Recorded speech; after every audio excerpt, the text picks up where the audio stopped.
So in an op-ed for the Jerusalem Post, you claim that, quote, "It is presumptuous of our brethren in the U.S. and frankly offensive for them to believe that they know better what is right for Israel."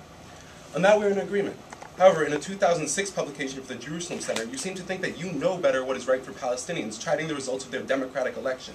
Don't you think that is extremely hypocritical? It seems that you are only against this kind of behavior when it's critical of Israel.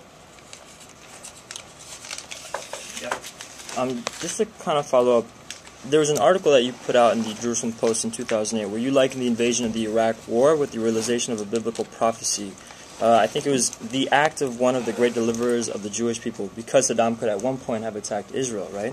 But do you really consider the death of over 100,000 Iraqi civilians to be like the fulfillment of God's word? You know something, guys? I didn't come here to have a battle with anyone. I have no intention of having a battle with anyone, so I'm not going to answer the questions. I have the right to my opinions, which I express in op-eds. You took me out of context, by the way.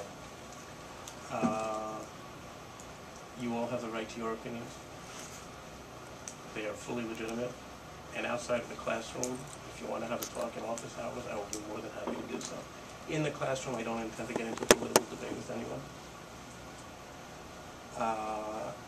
I'm not going to express opinions. If I do, I will tell you this is my opinion, as opposed to my straight professional analysis. The two aren't always the same. I will not accept people coming and spouting rhetoric in the class and intentionally getting into a fight. You can express any analytical position you want. That's fine. But I don't want the Middle Eastern conflict and the Arab-Israeli conflict here in the room.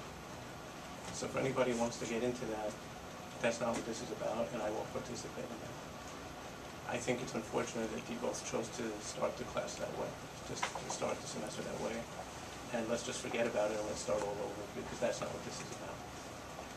Yeah, when you talk about like professional stuff, you actually wrote a 34-page study on Israeli policy, and you actually state that Israel must adopt a policy under which it will initiate nuclear attacks against any state or non-state group that has a declared nuclear terrorist capability, stated intention to acquire one. Let me interrupt you for a minute.